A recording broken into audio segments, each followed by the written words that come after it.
All right, guys. Have a very special guest with me today. I think this is a guest that I've been wanting to bring into the podcast for since since the very beginning of even thinking about this podcast. This is a good friend of mine, my former business partner, and want to give you guys a little bit of a backstory on how we met. So back in 2011, 2012, right at the start of the triathlon season, we I had just joined a triathlon team with the high tech bikes tri team, and there were some really really fast guys. I mean, these were guys that are running 5Ks in 18 minutes and coming out of the water in a sprint triathlon in 6 or 7 minutes. So I could barely keep up with some of these guys. But quietly, there was this really fast guy, and we were 2 or 3 races in, and I knew mostly everybody on the team, but there were a couple people that I didn't, see often. And this particular guy, he would just run people down on the run, and he always made it to the podium. And this was Joe. We called him Joe Beck in those first couple of years of the triathlon team. Um, Fast forward to 2016, Joe and I, are still part of the team.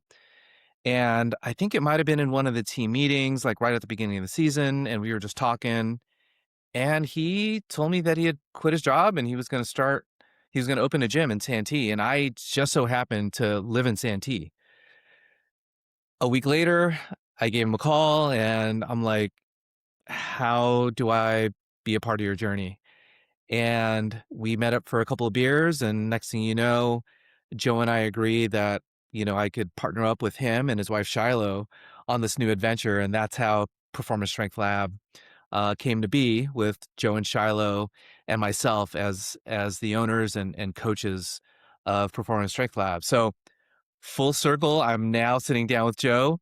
Again, good friend, old business partner. And in a couple of months, we'll be seeing each other at Oregon 70.3. So I'm really looking forward to that. But before we get into it, guys, I want to give Joe the opportunity to introduce himself. So, Joe, welcome to the podcast. Yeah, thanks for having me.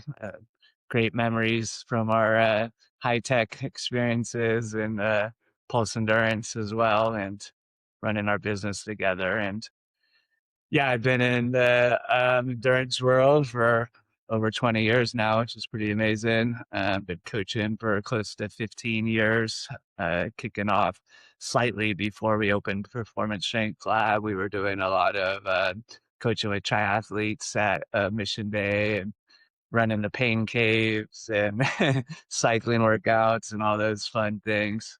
And after Performance Strength Lab, after COVID, me and my family decided we wanted to switch things up, just have a change. We went from one beautiful, amazing place in San Diego to another beautiful, amazing place in Bend, just for a life change for all of us. And now I'm here and I coach here. I run Fuel to Finish coaching and Fuel Your Life.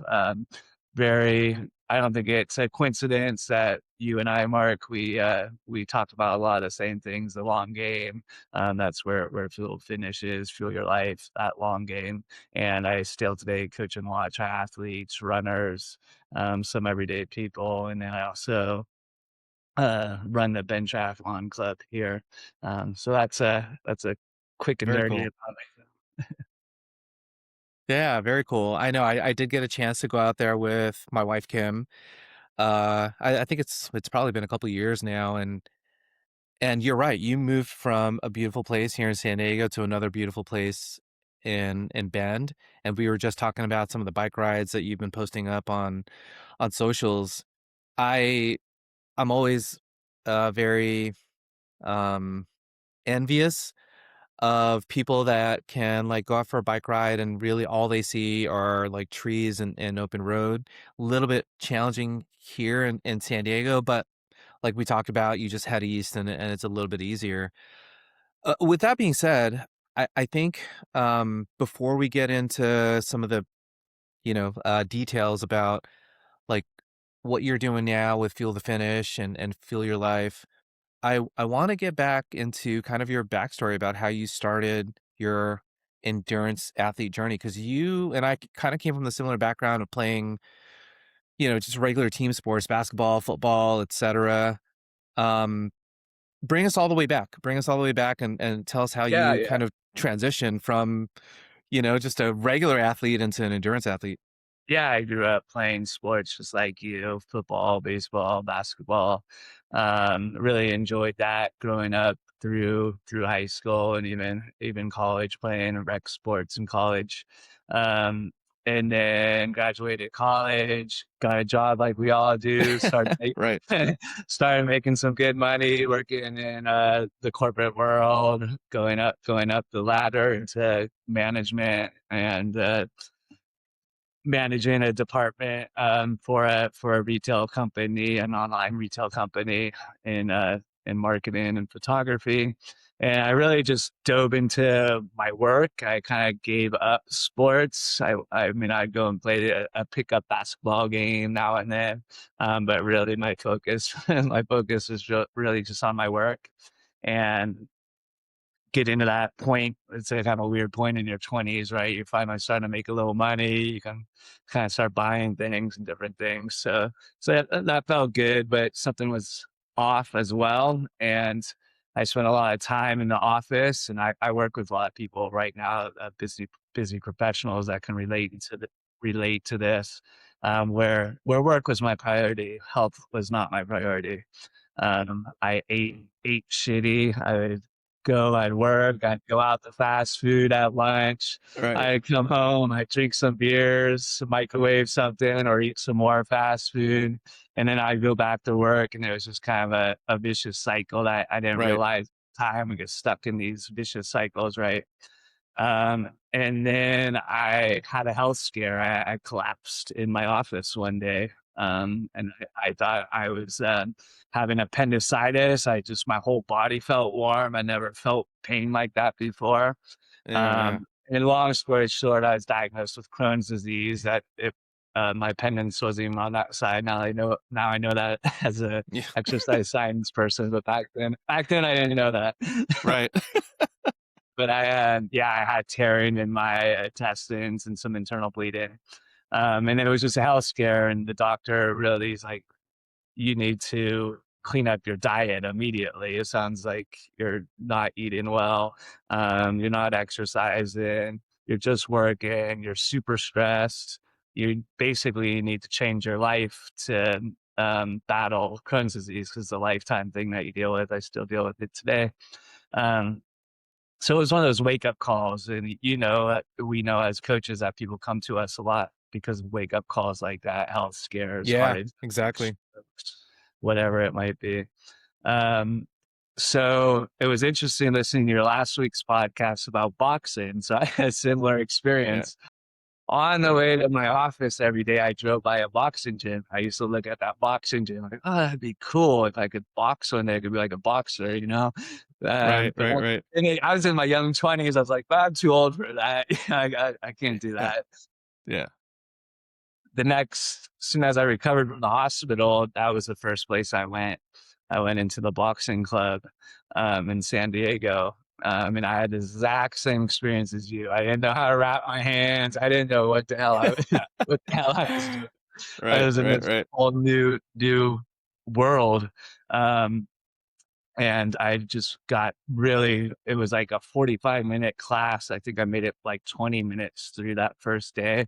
And I was on the floor just like, oh, I was dying. And this girl, lady, I don't know, she was in her 20s too, was laughing at me. And it ends up that I married her, my wife. I met my wife the first day in that boxing Oh, gym. that's so funny, dude. You didn't tell me that part. You didn't tell me that part. Yeah, That is that's so funny. better first day at Yeah. the boxing gym. And I kept going. I kept going back, both for her to see her there, but also because of the fitness.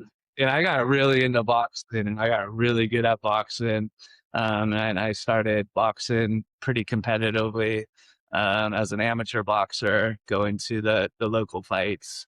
Um, and getting punched in the face. I'd Oh show up man. at work with a black eye, going up to work with a black eye. I'm like, "Oh, what are you doing?"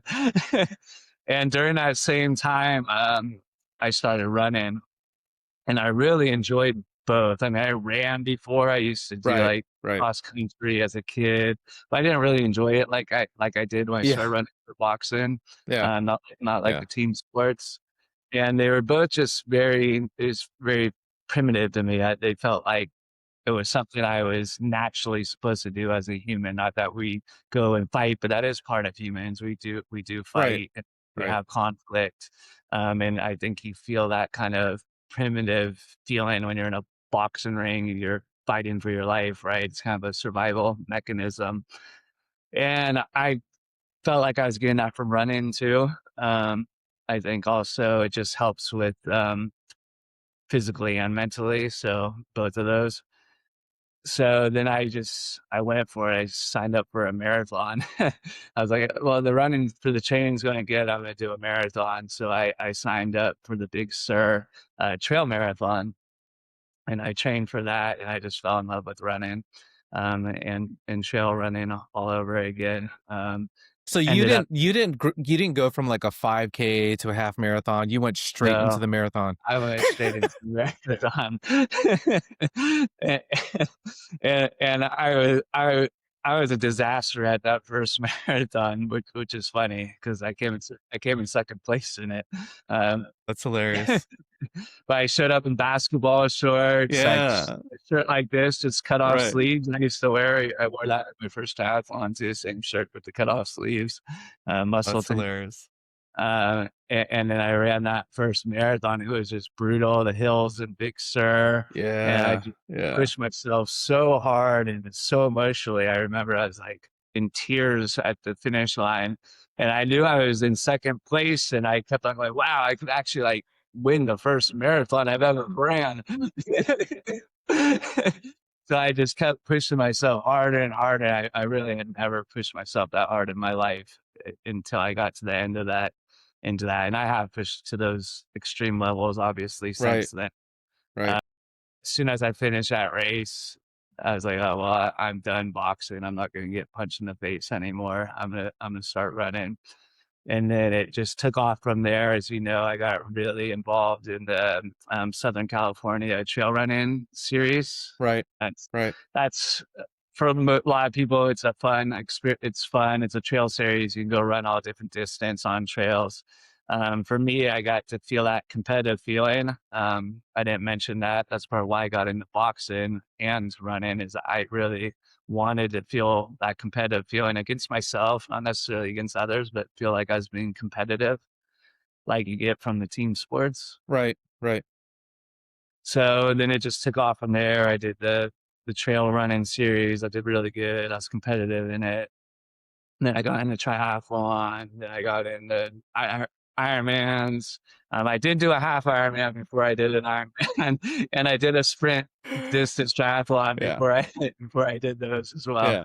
Yeah. So I climbed the natural ladder up in triathlon. I'm doing short distances first and building up, and then ultra running. I've done pretty much all the endurance stuff now, from Right. running triathlon to the Spartans back in the day. I don't even know if they're still doing Spartans, but Ragnarok and things like that. I think they are. I think they're still doing Spartans. You and I have done a couple together, and Yeah, they're good man, times.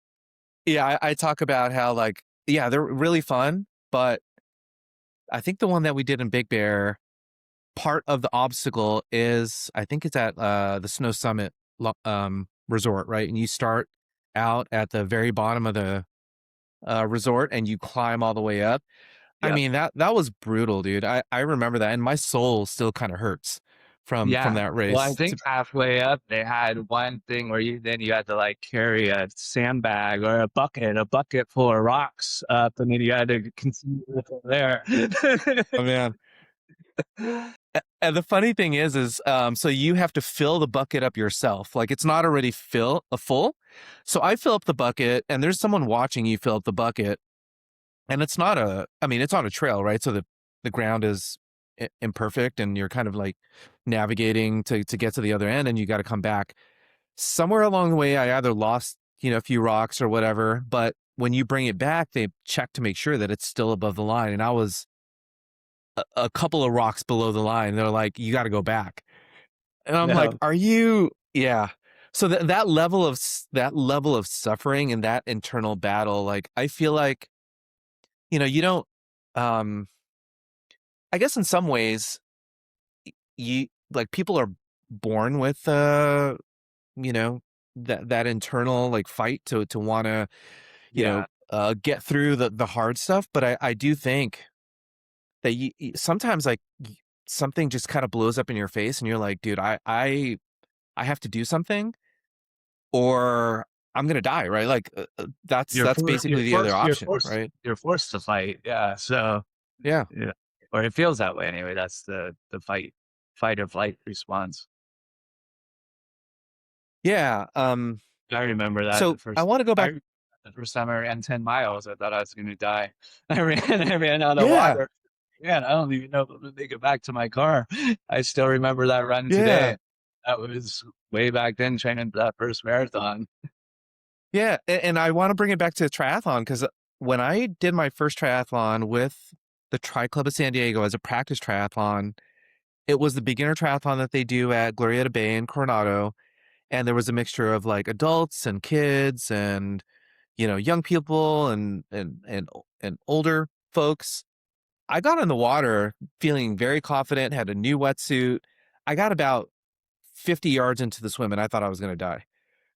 I don't know if you had a similar experience with the first triathlon, but like what was your very first experience with triathlon? Did you feel like, oh yeah, this is something I'm going to do for a long time?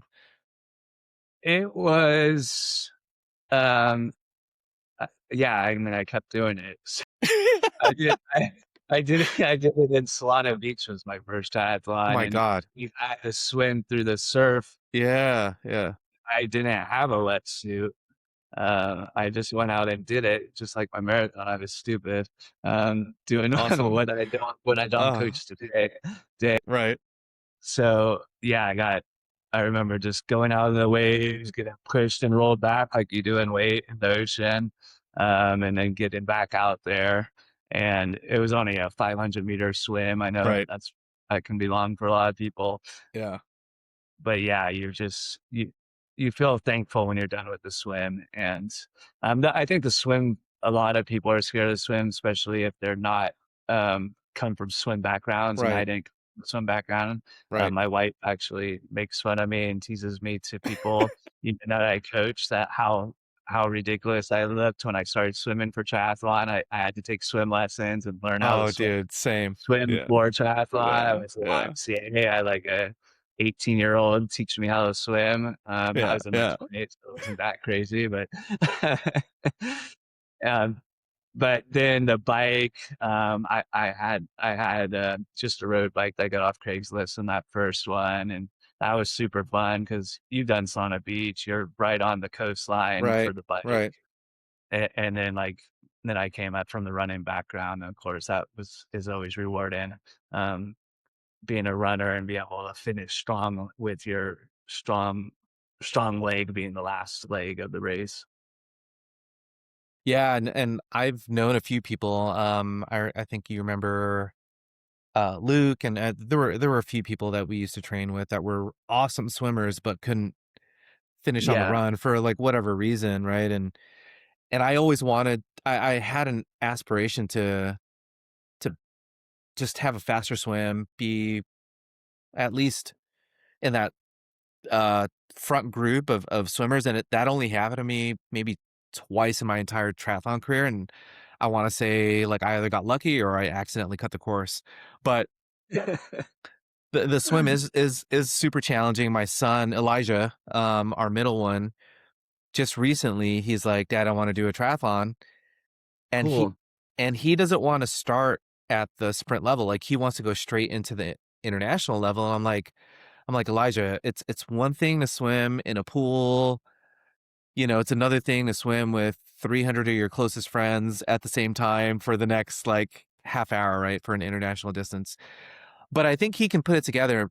Uh, and the point that I was going to try to make is like when you get through it, it does like change the way that you think about yourself, right? Like you're like, damn, I got through that. And now I can do, a half Ironman and finally get to the Ironman distance.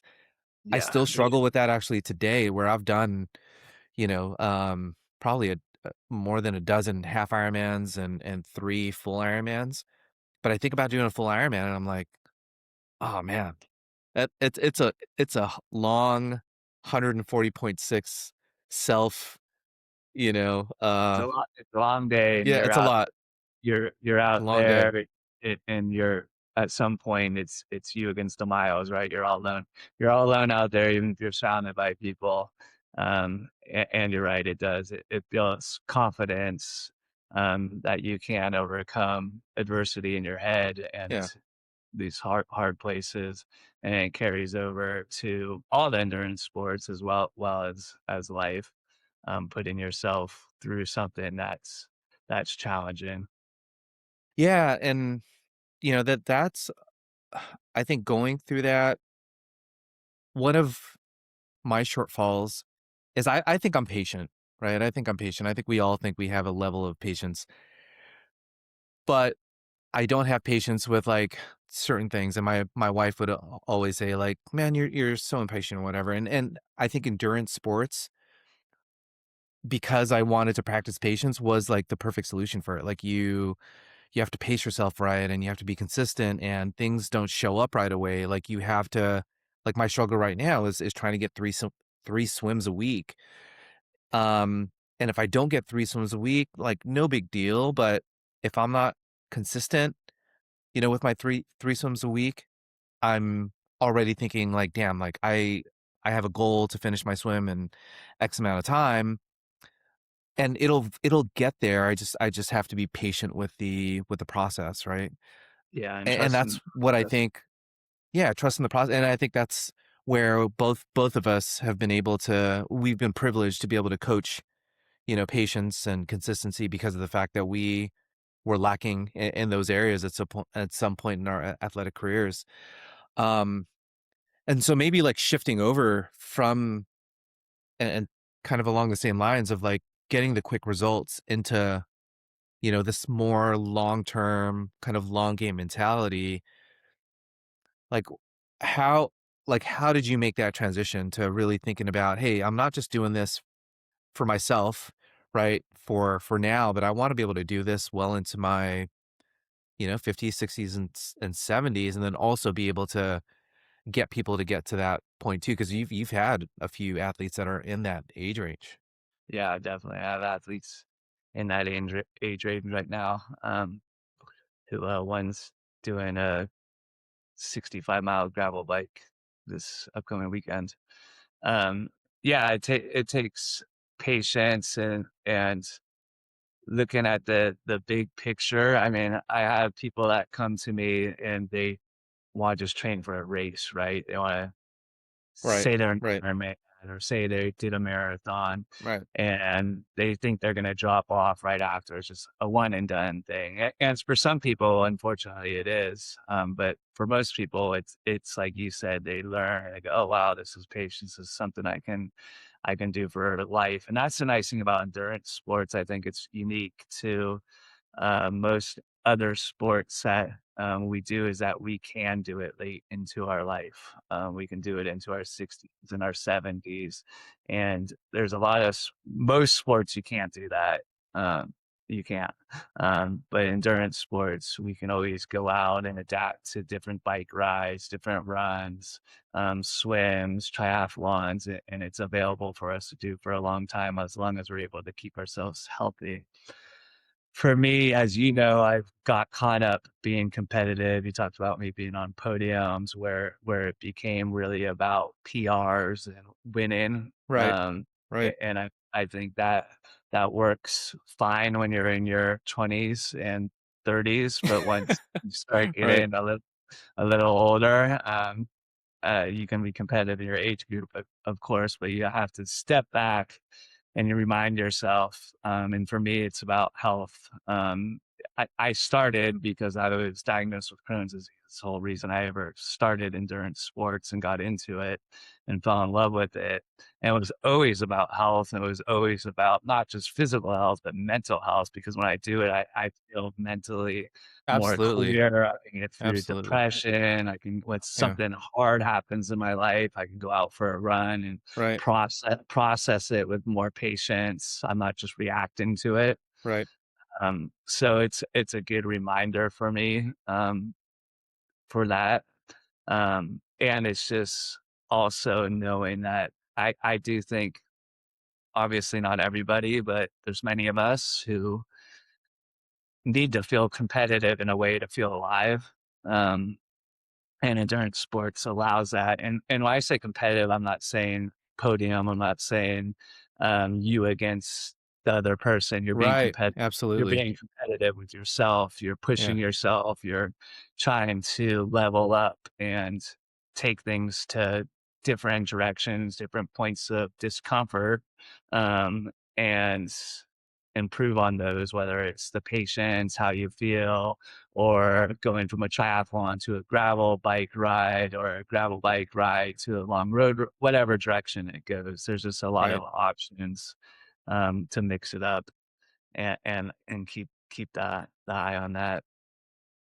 Yeah. Yeah. I mean, I've ridden a bike for as long as I can remember. I mean, Yeah. I had probably started riding a bike at like 5 or 6 years old. I actually taught myself how to ride a bike. I was at a friend's house and he had an extra bike.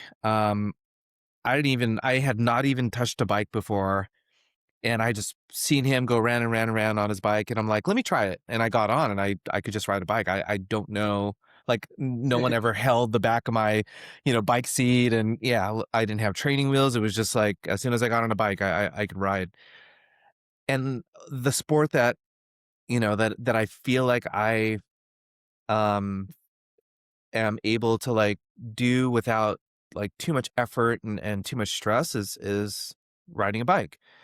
And it is like it's mental therapy for me. I still on every Thursday go out and ride with a few guys from work.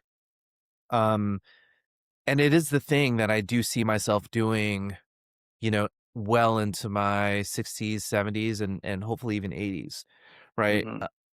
And you see a lot of like older people that are still riding their bikes. Now, I love running too, but I've started to like kind of take it back a little bit with the running just because I know like my lower back has been giving me some issues and I'm starting to do some of the things that I need to do in the gym to make sure that my core is where it needs to be and I'm working on my hamstrings and my quads and so I'm doing a lot of things to make sure that my back is being held together. Now, you and I owned a gym together. We had plenty of athletes that had similar issues to what I'm kind of experiencing now. Um, Talk to me a little bit about how like we used to operate in a physical gym, right? Where we could be in front of a person and walk them through a mobility exercise or even do a functional assessment in person. And now like you're kind of transition more into a little bit of a virtual environment. And even like right after, we closed down the gym and you guys had moved to Bend during COVID, that was really the only way that you could operate, right? How did Yeah. you, how did you kind of transition into that more virtual environment? Yeah, definitely. Before I get to that, but go back a little bit to the bike, similar experience. When I was a kid, we biked everywhere. It was Yeah, free. It was freedom for us, and I believe as adults, it still is a form of freedom, to get out and away from your daily life and absolutely. have that time out on the road or the mountain biking or the gravel, and it's just a great, feeling of freedom. I think even into your, like you said, into your 80s, and that's the power of endurance, and that's the power of cycling if you do like cycling, but of course any endurance exercise that you like, whether it's swimming, biking, running, there's so many of them. With the gym, that it was experience was necessary because we came up in a generation where endurance athletes, a lot of runners were told they didn't need to strength train, Exactly. unfortunately. Um, Exactly. we, we even had a very high level run coach come into our gym who's highly published and tell runners that they didn't need to strength train. And that worked for the type of athlete he was working with. He's Mhm. working with 20-year-olds and elite Mhm. athletes, where life hasn't caught up to them yet, and Right. they can get Right. away from not strength training for a little bit. Right, right. Mhm.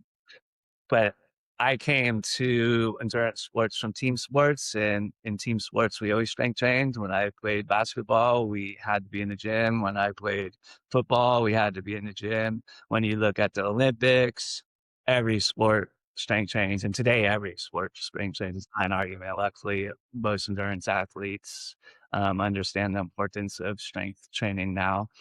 So we had a special opportunity opening that performance strength lab where we were able to get people in there, and got a lot of runners, and we ended up getting a lot of ultra runners, surprisingly, because Yeah. Mark and Yeah. I weren't ultra runners. We became ultra Right. runners. Yeah. We did our ultra running mostly because we started working with ultra runners, and we wanted to go, okay, well, what's it feel like to go run a Right. 50K, 50 miles, 100 miles, and strength training. So we wanted to practice what we preach. Um, and you could really see through the functional movement screens, limiting movements. When you think about endurance sports, we're just going forward, forward, forward, forward, whether it's biking, swimming. So you got those lateral stability muscles, the mobility, and then also just the lack of strength and power and helping with posture. So it was a good opportunity to work with people in person, doing those tests. You can really monitor. The great thing about training in the gym, it doesn't lie. There's the weights don't lie. You see the numbers go up. You see what works. You see what doesn't. There's Absolutely. really immediate feedback to strength training when you're doing it right. Um, so moving that to virtual is a bit more challenging, especially for somebody who has never strength trained, Mm. uh, Yeah. because you can't be there in person with Yeah. them to go through that with them, right? Right, right. So it does work better with people who have played sports. Like I have a lot of clients that come to me, I ask them about their background. They go, I played basketball, I played football in college. I go, okay, so you know how to strength train. You go, oh yeah, I got it. So you can write them a strength training plan that's progressive and specific to endurance sports to help with injury prevention, but also that power output and that mobility, and it works really well. For someone who has never strength trained, I do recommend they go and see a personal trainer in person at least once or twice. Yeah. Um, Yeah. I, I think so. If you have never strength trained, you should see a personal trainer at least 6 times. I don't know why I came up with six, but I think it's a really good magic number. By the sixth time, you can kind of start grasping those movements, the squats, the hip Yep. hinge, the lunges, the overhead Yeah. press. Yeah. And when you look at strength training, how Mark and I looked at it and still look at it, is the movements of Yeah. life, right? We push things away, we pull things towards Yeah. us, For we sure. sit For sure. down, stand up, that's squatting, we lift things over our heads, those are overhead presses. And this all relates specific to athletics and every sport, but definitely runners and triathletes and swimmers Yeah. need to be strength training. Yeah, for sure. And you know what's interesting is I recently got back into golf. Like I had played golf even as a teenager, played golf throughout college, just on and off, wasn't very consistent with it. And at some point I'm like, you know what? I want to get good at golf, but when I play really well, it's usually a day or two after I do a strength training session. You know, like muscles are activated and they're ready to go and they're firing. And I notice that the days where I'm not hitting the ball as far or my balance is a little bit off is because I didn't get kind of like the prep in and the strength training in. But you see all the pro golfers right now, right? They're all doing some sort of strength training. Scotty Scheffler, for example, like he doesn't look like a guy that strength trains. And then you see a bunch of videos. I mean, he's a top golfer in the world, Yeah. and he's doing strength training, right? Not he doesn't have the prettiest swing in the pro golf like world, but what he does do is he helps to like counter some of the imbalances that he has, and then strengthens the pieces that he does need to strengthen to be the number one golfer in the world, right? Yeah. So, Yeah. yeah, So he has that injury prevention and that for sure. power and that strength and that power. Yeah. That carries over really well. And runners, I think runners can feel it a lot where I hear runners, they're like, man, I had the endurance. I feel like I had the endurance, but I just Yeah. die out at the end. I just die Yeah. out. Yeah. That's a muscle problem. That's not an endurance problem. Absolutely. Absolutely. Yeah. And I think it was a couple years into getting the gym. I had missed my Boston qualifying time by like a couple of minutes each attempt. And I think I tried to qualify for Boston like 3 times before the last time that I qualified at Mountains to Beaches. And the only difference really was that I was in the gym almost every day, right? Coaching and doing the workouts myself. And I typically, like, same as most runners, right? You get to those like last few miles and you start to feel like the tingling in your calves, or the stomach cramp that you're feeling because of whatever. And I didn't feel any of that, right? And that's a part of, I think, my game that I need to like establish again is just the consistent presence in the gym. And I have a really good setup here in the garage. But I think what really makes the difference is being around other people, right? And we talk about like being competitive, and it's not necessarily being around people to be competitive, but those people help to reinforce the positive side of the way that you think about yourself. Because I often, walk up to to a deadlift, for example, and I'm just not feeling it, right? I'm like, dude, I really don't want to do these deadlifts today, right? And especially at this weight. Whereas like I'm sitting at a gym with other people that are doing deadlifts, and I'm like, it motivates me a little bit more, right, to do that lift and to do it right, especially around like, really good coaches. So I'm starting to talk myself into getting back into a gym. Yeah, yeah, definitely. And it works really well for people. Some people need that environment, need it for both the motivation, but also just for that extra energy. And then you have other people that are just as happy to train in their garage and have the music blasting, and Yeah, they're kind right, of a right. they're kind of a recluse. They do 90 to 100% of the training all by themselves, and they just go out and they race and they do a great job, and Yeah, yeah, they get that social yeah. connection at the races, at their local Right, bike right, right, shops, right, at those right. different places. Yeah. But yeah, there's definitely a component to that. I know my wife Shiloh needs group classes, and she takes group classes because that's what she needs to get the strength training in and to enjoy it. Yeah, I think community really matters. And you talked about the Bend Triathlon Club. Like, that didn't exist before you got there, or was there some kind of Oh, I was surprised that I couldn't believe it didn't exist. The first thing is, what, there's not a triathlon club? And Yeah, obviously that's being naive because I lived in San Diego where we had a huge triathlon yeah, club. yeah, And I yeah, helped run that triathlon club as head coaches, but you yeah, were yeah, president or vice president of it at some point as yeah, well. So I was just really surprised they didn't have that community here. And they have a great endurance community, and there is up now. I've been here more longer. There's a lot of different littler clubs, different run groups, and things right, like that, right, right, right. different communities. But yeah, they didn't have a triathlon club, so trying to bring the community of triathletes together, Yeah, yeah, and yeah, that's important for me too. I love the virtual coaching. It works. We get great results. Um, and we're able virtually, you're able to do so many things great. I mean, you can deliver a training plan. You can communicate right through it by looking at the data, giving instant feedback, texting back and forth. Right. You can put Right. in the strength training videos and share videos back and forth. So there's a lot of things, as we know, working remotely and business as well, that do work well virtually, remotely. But there is that community aspect. So even as a coach, I'm like, yeah, I like being at the track and I like coaching the track workout with people there. Yeah. Yeah. And you do, I always tell people, you do end up pushing harder than you're really supposed to at the track because you have all these people there pushing hard, but that's good Yeah. because you're doing a high intensity workout anyway. So it's okay to push a little harder in those circumstances.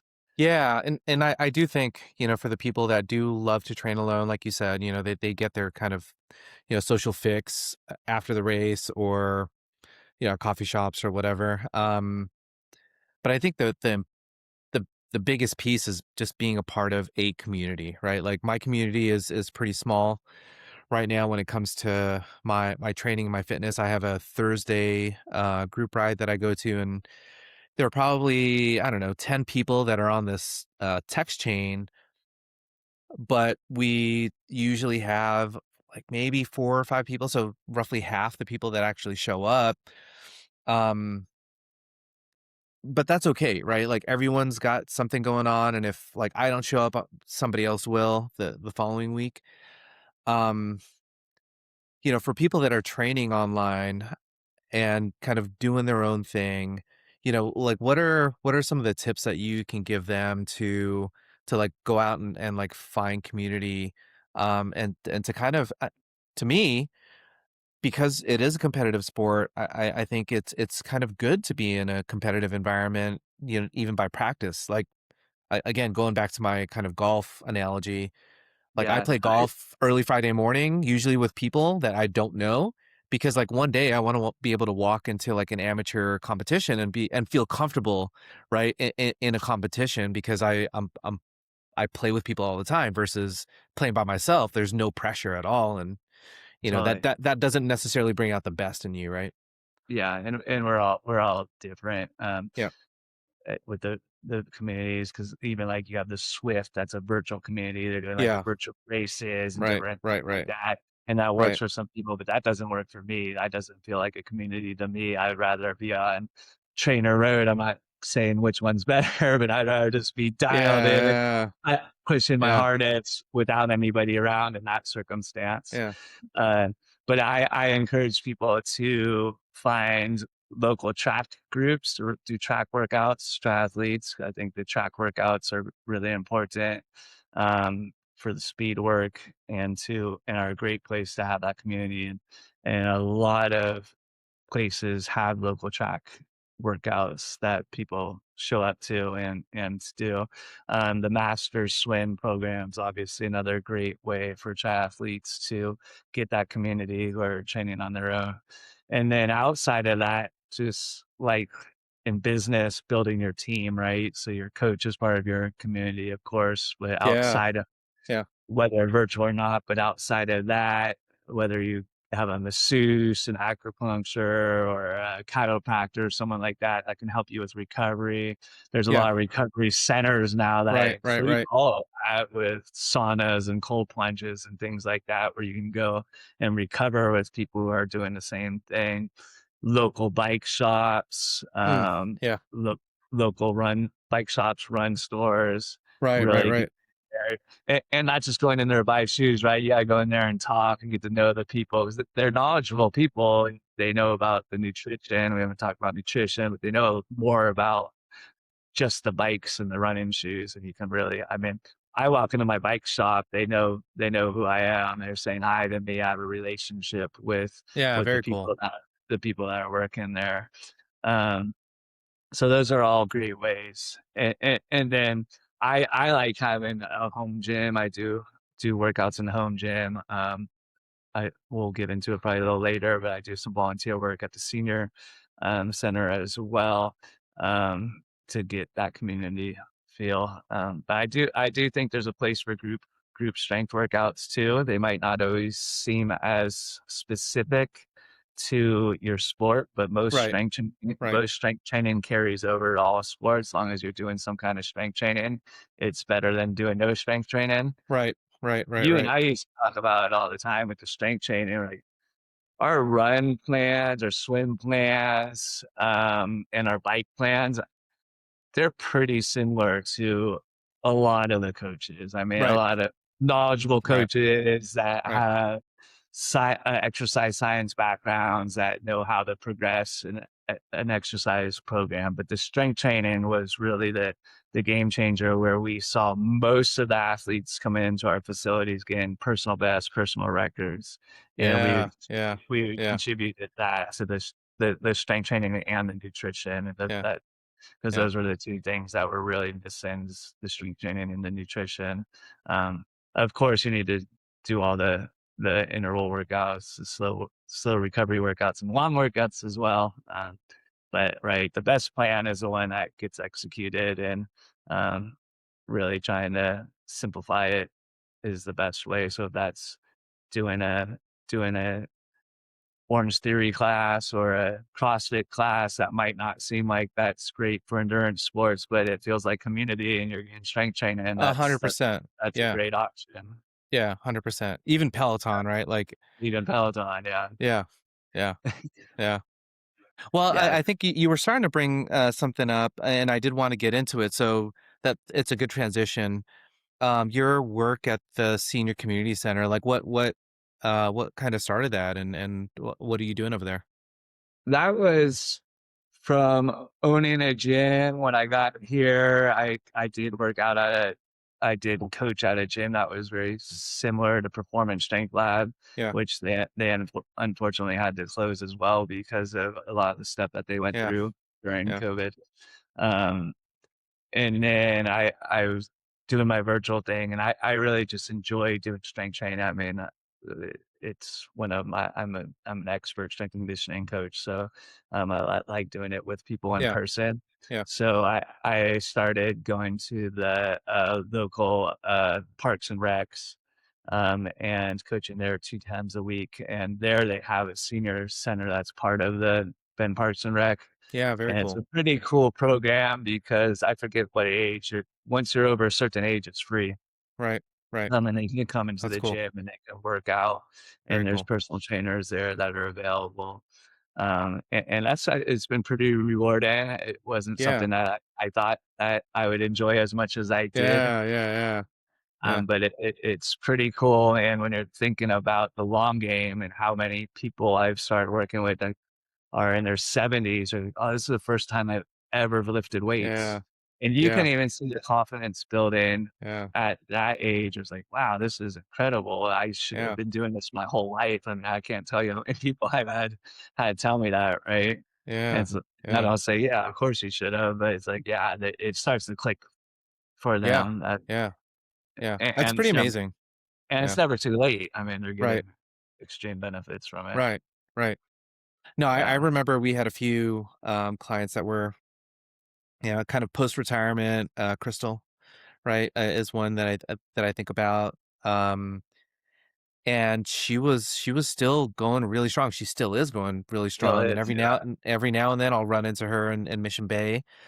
Um, I think when you and I were kind of doing a text exchange on scheduling this, one of the other things that you had mentioned that you wanted to talk about was an older athlete that you have. I think, there was maybe an accident or something, and that she had made a comeback. Can you talk about that a little bit and Yeah, kind of so bring that connection together? we were talking about the long game, and when we're talking about the long game, we're talking about being active for life. Yeah. We're not just talking about competitive triathlon and Right. running. Right. Right. How do we get out there, and how do we be active? How do we Yeah. do things, and have that enjoyment in life? So her name's Ellie, and I've been working with her for about a year and a half now. She's 74. And she came to me shortly after going out to hike this. It's not a super challenging hike, but it is pretty technical. Like you said, running up it's It's a trail, so it's Right, right, not stable. right. She fell on it when she went out there. Oh, And she was out there alone, and it was super scary for her. It was like a life-changing event yeah, that was a wake-up call. She's like thought to herself, there's a dialogue she told me that she wanted to be here for a lot longer in life for her yeah, kids and for be sure. able to show up for her grandkids. And when she was laying there waiting for help, that she just started thinking about all these things that, man, what if I can't be there for my grandkids?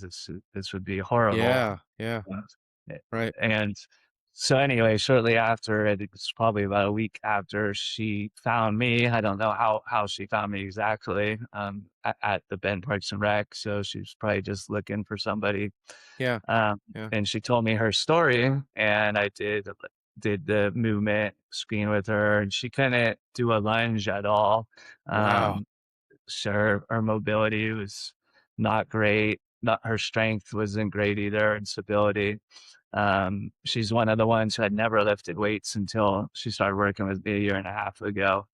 And her goal was to be able to hike out the Steelhead Falls. It's a 2 mile hike, Okay, okay. on a pretty technical Yeah, trail, yeah. the one that she fell on. So we've been working with each other on strength training, for the last year and a half. She's been making great progress. She can do a lunge now. Oh, She that's can awesome. lift Yeah, substantial weight. We've seen her yeah, numbers going way up. yeah, And yeah. she's another one where you see the confidence in the person. She's just feeling a lot Absolutely. more in herself and how she shows up to the world and what she's doing at her house, housework, everything. Yeah, that's awesome. Uh, and like you and I have always said, yeah, we're training for triathlon. Maybe I'm training for Yeah, right, Ironman California, but right. we're training for life, right? That's the long game. Absolutely. You're training for life. You're training to be able to do cool stuff. And we always say we want to be able to do epic shit, right? Like go Yeah. hike, like for her, go hike Steelhead Falls. Yeah, That's absolutely, pretty absolutely. epic and a great experience for her. Um, so I just did the Boston Marathon. Was that last Monday, the Monday before? Yeah, man. Um, Congrats. yeah, that was a good run. But anyway, afterwards, I got a text from her and it said congratulations, and it was a picture of her out at the falls, and Oh, she man. didn't put that she made it to the falls or anything. I did a double take. I actually almost brought tears in my eyes. I wrote back, I was like, "Is that Steelhead Falls?" And she goes, Oh, "Yes, man. I did it."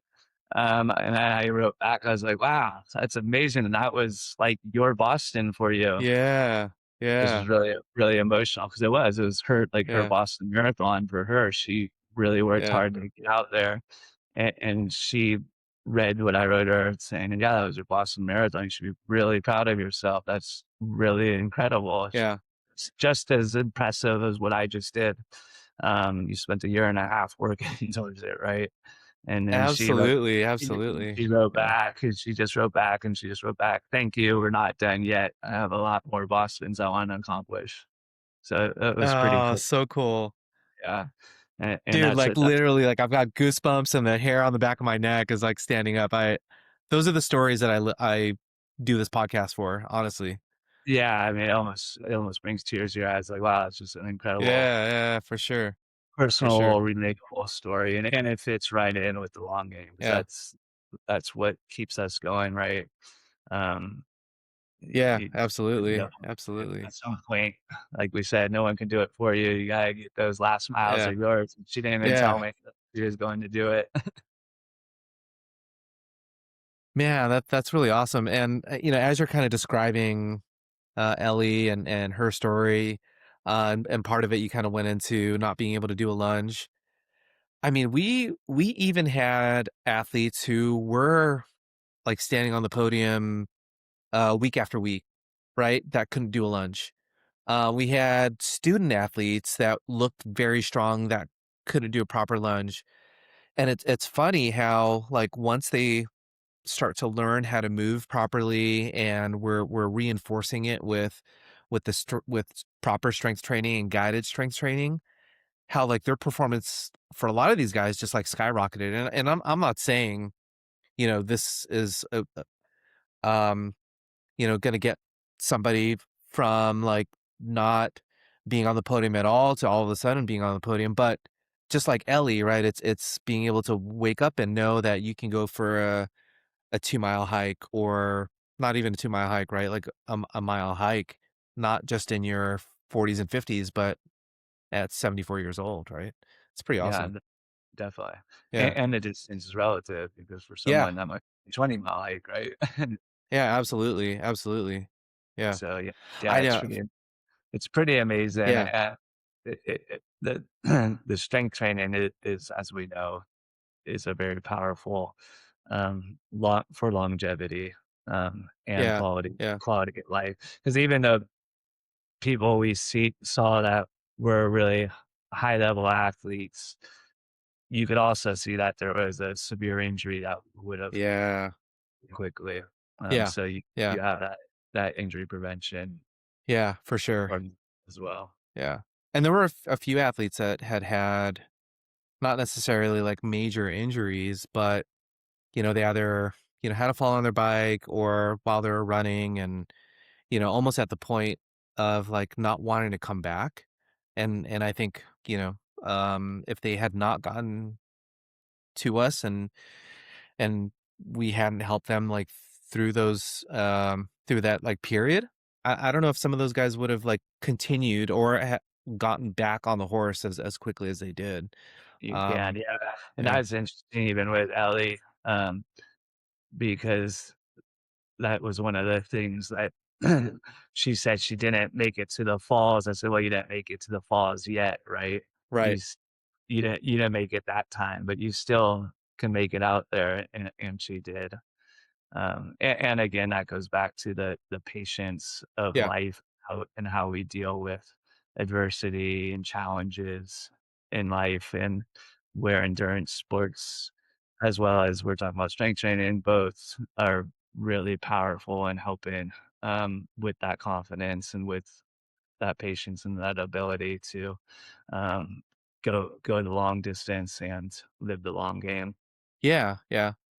And the other thing I like about Ellie's story is that she set a goal, but it wasn't just a goal, right? It's one thing to be like, "Hey, I'm gonna get to Boston," but like if you don't put like the why behind that goal to support that goal, and and you don't make that goal. Like for me, for example, like I qualified but missed the cutoff. My goal is, yeah, like I want to run Boston, but my real goal is to be around long enough to see my kids graduate from high school and college, and see them get married, have their own families, see my grandkids. I mean, that's all part of it, right? And that's exactly kind of, when I heard you talking about Ellie and her reason, I'm like, yeah, that's exactly why I do what I do, right? Yeah, totally. And that's another thing I tell people is the races, they're just the motivation, right? They're not necessarily the identity. They can be part of the identity, but Right. Right. it's really you're building something bigger than the finish line when Yeah. you're doing Yeah. it. Yeah. But I got to chase something. There's got to be something out there for me to There's that keep going. motivation. And so Yeah. yeah, I've done 6 Ironmans. My goal is to do 10. But Oh, yeah. I'm not in any rush to Right. do it. Right. I'm hoping I can still do Ironmans in my 50s and my 60s. I've got 6 Yeah. down. I'm pretty confident Oh I'll get man. to the I don't 10. know. I might come back. I was thinking about it the other day, and I'm like, do I have another Ironman? I know you struggle with the same thing after every single time you finish an Ironman. I'm like, It, do I have another one left in me? I don't know. it is a grueling distance. It is. It takes a lot of patience, takes a Yeah. lot of learning to deal with discomfort Yeah. Yeah. mentally and Yeah. Yeah. physically, and Yeah. that's on every level. Even the people who make it look easy, they're still dealing with a lot of challenges in their heads. Yeah. Yeah. And honestly, one of the things that I do want to a subject matter that I do want to focus on in a later podcast is more of the mental aspect of how endurance sports, how like a focus on fitness and proper nutrition all pay into our mental health. Because when you don't have those things, when you don't have those pillars, so to speak, like you're lopsided, right? And you end up just more stressed than you need to be, focused on the things that, really, don't pay into you as a person and as an individual. And I do find like focusing on my health helps me focus on everything else, right?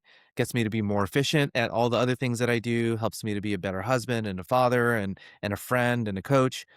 So, that is something that I plan on adding, as far as, like, podcast topics later on down the Yeah. road.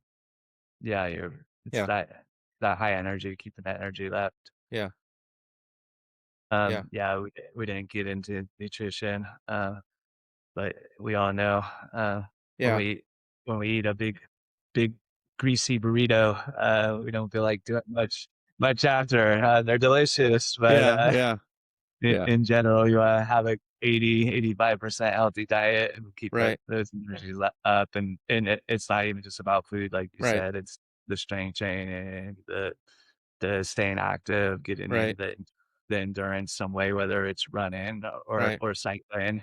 Um, it's all helping that high energy, keeping that energy left, keeping that energy up, and living that again for the long game.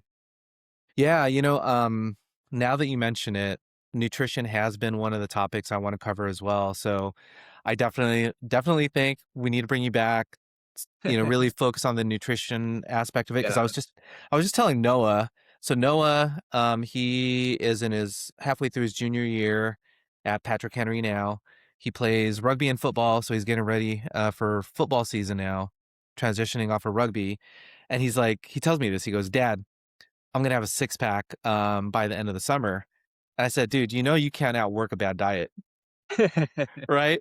Because that kid, yeah, he'll just, I mean, it's everything. Like and he's 6'2", 240 pounds. yeah, This is like you haven't seen him in a while. I mean, he was, yeah. a kid the Big last time you big saw him, boy. and now Yeah, he's a grown man. Oh, he's a big boy. Yeah, but yeah, I think that's definitely something that I feel like needs a lot of attention. You can be in the gym every single day and have all these goals, but if you're eating California burritos every single yeah, day and not getting the right, nutrition in, you're counteracting like all the things that you're trying to uh, do, right? yeah, Yeah. yeah. All about timing. Yeah. Well, Joe, dude, really appreciate you spending an hour with me, man. I know we went a little bit over, but we had a lot to talk about. I think we have more to talk about when it comes to nutrition and the mental part of what we do as athletes. But like you and I feel like we're kindred spirits in a way because we have the same exact passion for fitness and health and family, right? And being active for life. And I'm really looking forward to seeing you in a couple of months at Oregon. I feel like my training has been a little bit lacking, but we'll get there. And at the end of the day, like I'm really there to have fun, hopefully share a beer or two with you, and see Shiloh and the rest of the family. Yeah, yep. It's a Yeah, fun race. You're gonna enjoy it. Thanks for having me. yeah, dude. Time went by fast. So good times. Definitely did. All right, man. Appreciate it. Catch up soon. Yeah, thanks, Joe. See ya. Yep.